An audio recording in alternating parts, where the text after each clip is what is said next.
Сәлеметсіздер ме құрметті достарым, менің есімім Ерлан. Қазақ тіліндегі 4-ші сабағымызға қош келдіңіз. Всем привет, друзья, меня зовут Ерлан и добро пожаловать на 4-е занятие по казахскому языку. В сегодняшнем занятии мы будем говорить о притяжательных местоимениях и притяжательных аффиксах. Итак, не откладывая дело в долгий ящик, начнем сразу с ними знакомиться. Сначала познакомимся с притяжательными местоимениями, а потом уже перейдем к аффиксам. Итак, первое лицо, единственное число. Менен, обратите внимание, менен, мой, моя, мое. Менен, мой, моя, мое. Второе лицо единственного числа. Сенен, твой, твоя, твое. Сенен, обратите внимание, вот это надебное, согласное. Сенен, твой, твоя, твое. Онен.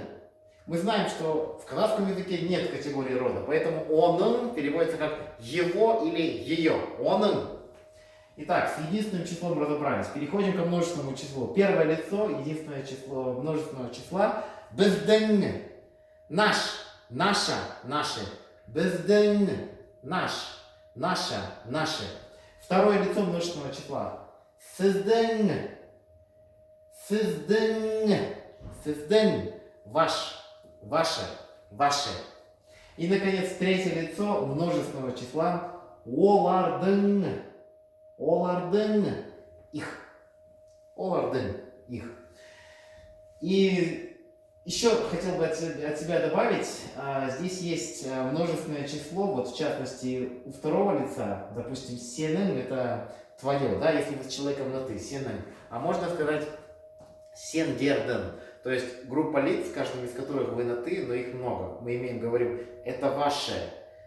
Мы говорим сендерден. Почему? Потому что в каждом из них вы на ты. То есть группа лиц, в каждом из них вы на ты, вы можете сказать сендерден. Это ваша ручка, цветок, книжка, сумка и так далее. А вот здесь сызден, это ваш, ваше, ваше, можно сказать сыздерден. Тоже переводится как из сендерден, это ваше, но это группа лиц, с каждым из которых вы на вы. Поняли, да? То есть вот такой интересная особенность, ни в одном языке мира такого нет, только в казахском. Итак, сенын это твой, твоя, твое, а сендерден ваше. Но имеется в виду группа лиц, с каждым из которых вы на ты. Сендерден. Потом второе, сызден. Вы с человеком уважительно сызден, ваш. Один человек, сызден. Ваш сын, ваша дочь. Но сыздерден ваши. Это группа лиц, с каждым из которых вы на вы. Итак, сендерден, ваш, ваше, ваше. Это группа лиц, с каждым из которых вы на ты. Но сыздерден, это тоже аналогично переводится, но это группа лиц, с каждым из которых вы на вы. Вот. Надеюсь, вы вникли в суть дела. Ну, в практике мы все разберем, все примеры. А теперь познакомимся с притяжательными аффиксами, окончаниями. Мы на прошлом занятии знакомились с личными аффиксами, типа я врач, он инженер, вы адвокат, мы учителя и так далее. А сейчас познакомимся с притяжательными окончаниями. Моя ручка, твоя дочь, его сын, наши дети, их работа и так далее. Итак, поехали. Первое лицо, единственное число, менен, мы уже знаем, это мой, моя, мое. Следующие личные аффиксы. Тут же я скажу, присоединяется в тех случаях, когда существительное, друзья, запишите сейчас все в тетрадь, заканчивается на гласную букву. Повторяю, существительное заканчивается на гласную букву. Допустим, слово она. Она это мать. Моя мать. Менен анам. Менен анам. Или, допустим, отец. Аке. Мой отец. Менен акем. Вот.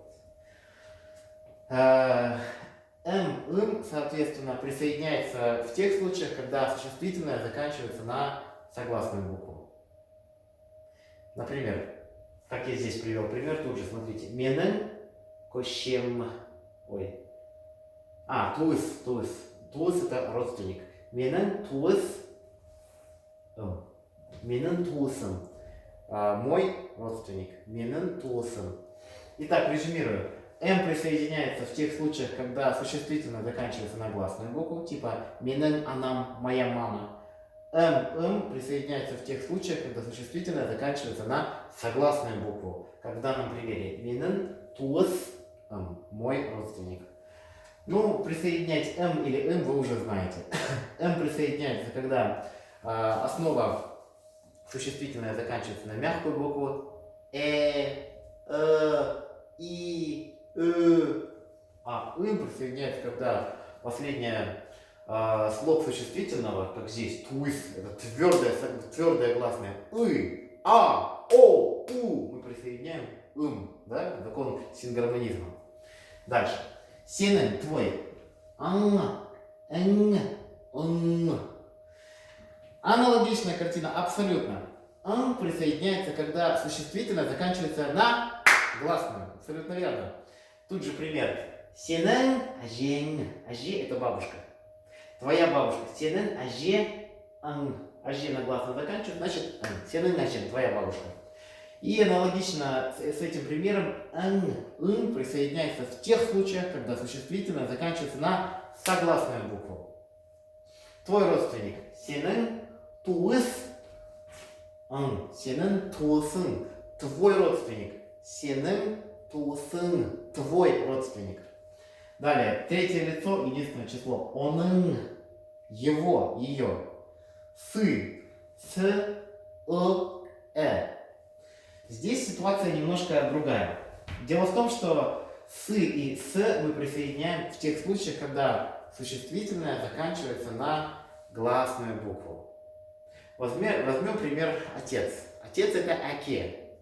Теперь произнесем фразу его отец или ее отец.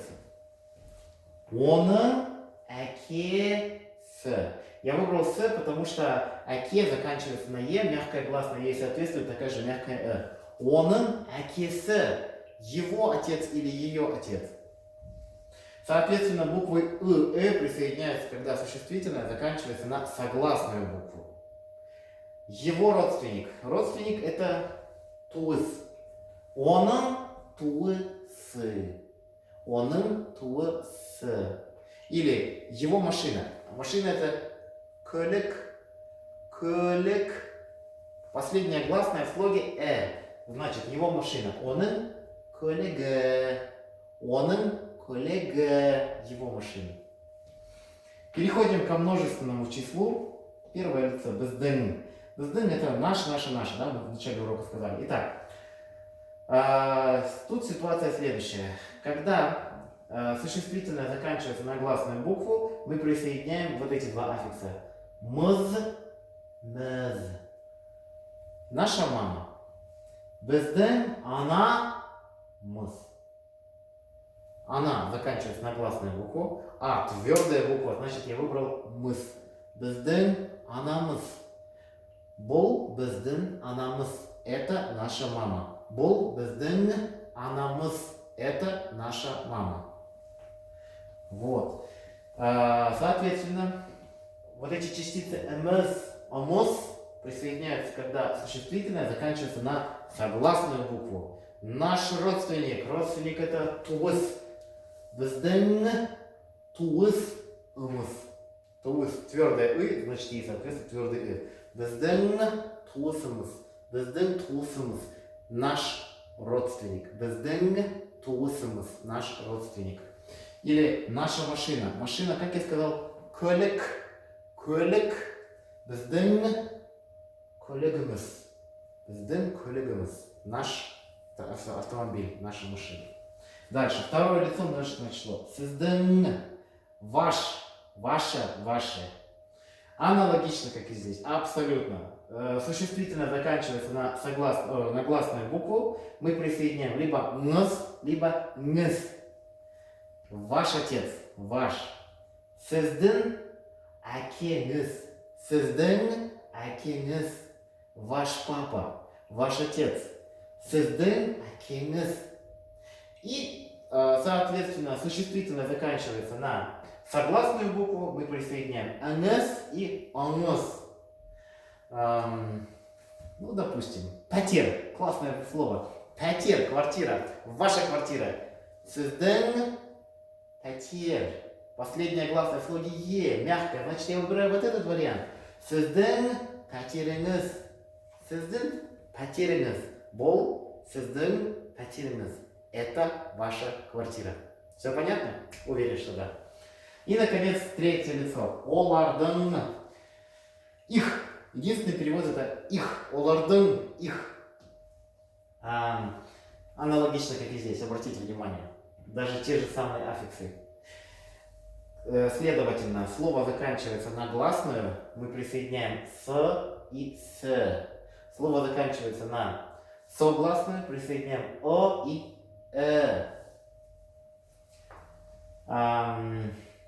например, их дела. Дело это их дело. Их дело. Олардың. С заканчивается на согласную, значит я выбираю букву Олардың ісі. Олардың ісі. Или их дом. Олардың үйі. Үйі. Вот. Еще пример. Сумка. Сөмке. Заканчивается на согласную. Их сумка. Олардың сөмкесі. Гласная, значит, либо с, либо с.